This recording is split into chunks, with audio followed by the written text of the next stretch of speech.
How does anime reveal human emotion without language? I love anime.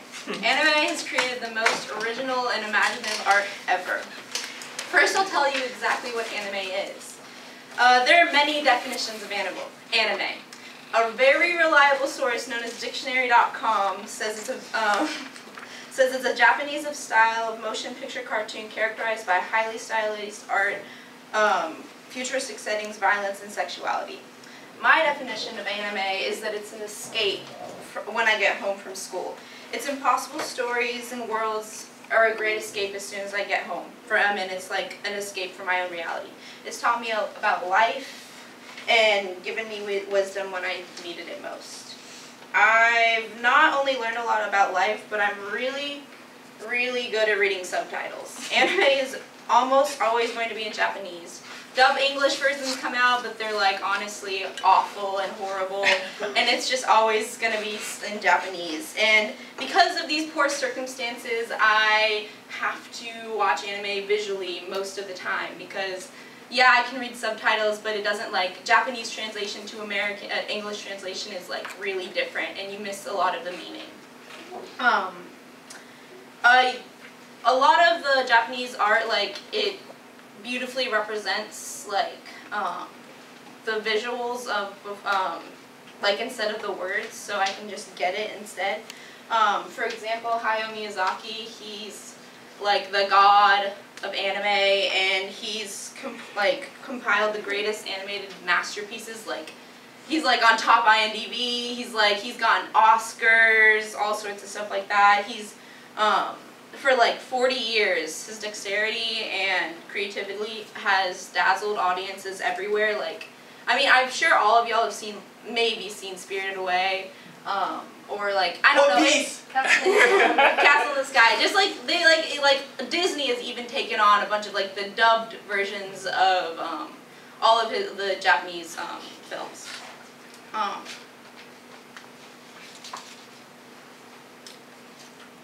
So there's this documentary that they made. It's called The Kingdom of Dreams and Madness about Hayao Miyazaki. It revealed his work process. He draws every scene and writes every character to life before even a script is even made because like the art has like such a long process of being made, so you have to like the Studio Ghibli has to catch up with Hayao Miyazaki because he's always like drawing, like he draws every single scene, like every single like frame, like there's thousands and thousands of millions of frames, and he draws every single one of them. The main thing he tries to portray is the human experience.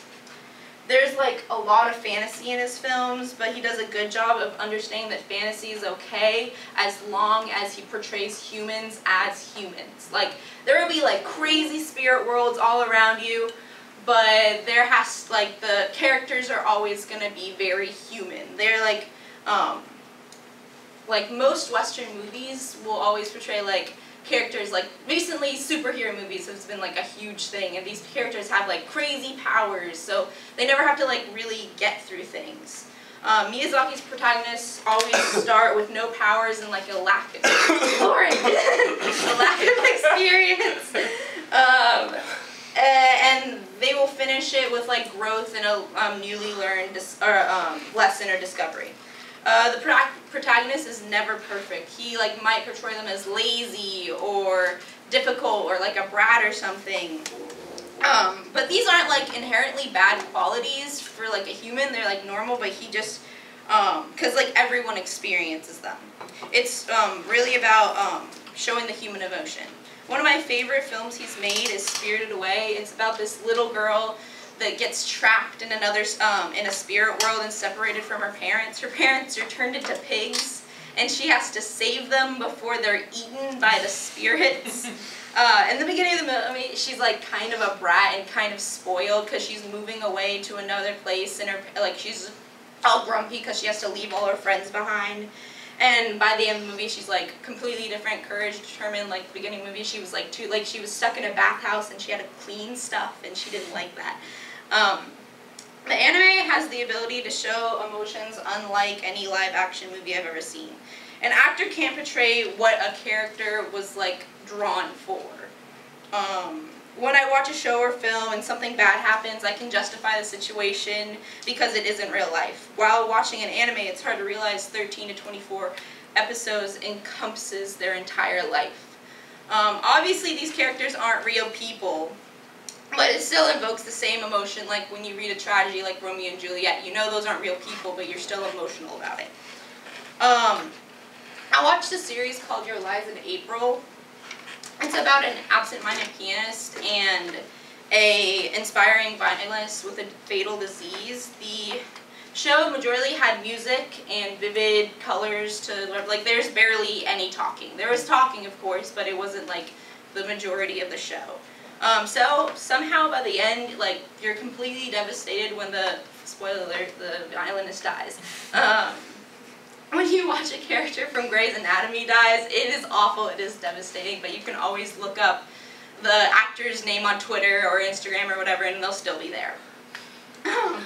Characters created on a piece of paper don't have the luxury of staying alive or keeping, can't keep up with them anymore. It's just kind of over. Like, if a season ends, they're gone. Goodbye. You will never see that that character ever again, which makes, like, their demise a lot more devastating. The American Association of Advancement of Science said centuries before the establishment of modern neuroscience, master painters sought to create works of art that gave viewers an intense experience, summoning emotions, or even activating other senses. Historically, art has always been projecting people's emotions when we didn't have science to show that. We didn't have that science, so when it came to understanding the mind, we had to project our emotions in other ways. And people used music, people used art. And I feel like art is, like, one of the biggest, like, it really, like, invokes, like, different types of things in our minds. Anne Luckett's Wall Street Journal wrote about how art triggers responses in the brain that connects to emotion and inner thoughts. She explained how art can affect the mind in positive waves and create, like the mind reacted by creating endorphins and, like, other types of stuff like that, dopamine or whatever. The Science Direct conducted this experiment where it was exposing participants to different types of paintings. The brain's occipital lobes and temporal lobe reacted. These parts of the brain are directly correlated to emotion and experience. Although paintings and drawings are very expressive, they're pretty immobile. So anime has the ability to make unmoving art moving. Through the process of animation, art is brought to life and made more relatable. Instead of the brain looking at one picture, it's looking at thousands to millions of images. Anime has a very bad stereotype. In the Western world, anime is viewed as very sexual. I'm here to tell you that this is true. Almost true. The storylines and fantastic art kind of make up for the unnecessary, unrealistic body types characters are given. I honestly don't notice it anymore, and I don't care. Also, the weird body types are kind of diminishing through the way back, like 20 years ago, it was, like, obviously bad, but now, like, characters are, like, a lot more realistic. Obviously not the huge anime eyes, but, like, body types wise. Another bad stereotype are the people who watch it. I cannot count the amount of times that people have called me a weeaboo. I honestly could not tell you what it meant a few weeks ago, and then I looked up the definition on Urban Dictionary, and it's a non-Japanese person who basically denounces their own culture and calls themselves Japanese. They try to learn Japanese through anime. They watch and usually end up pronouncing it wrong and looking like a complete idiot. I did not know this is what people thought of me. I was very sad, and so I took it upon myself to take the weeaboo quiz. It had 102 questions. The results I got is that I keep my love for Japanese stuff sensible, so I'm not a weeaboo, which I'm pretty thankful for. So, I get why people are afraid to watch anime. It's a pretty foreign idea, and, well, yeah, it's kind of weird. Japan is like hundreds of thousands of miles away from us, so I get it. Well, guess what? Not every person who watches anime is a weeaboo, and not every anime is terribly sexualized. All sorts of people watch anime. Ishui watches anime. Eric watches anime. Kelvin watches anime. Even Robert Schuett watches anime. 2 years ago, when I was a sophomore, there was a huge group of seniors that all had a group chat about anime. Like Hugh Stratus and Jack Meerman, they all watched anime. If anime can break boundaries into groups of preppy teenage boys, I think anyone can watch and enjoy it. Leaving everyone with the wise words of Miyazaki, creating animation means creating a fictional world. That world soothes the spirit of those who are disheartened and exhausted from dealing with the sharp edges of reality. Good quote.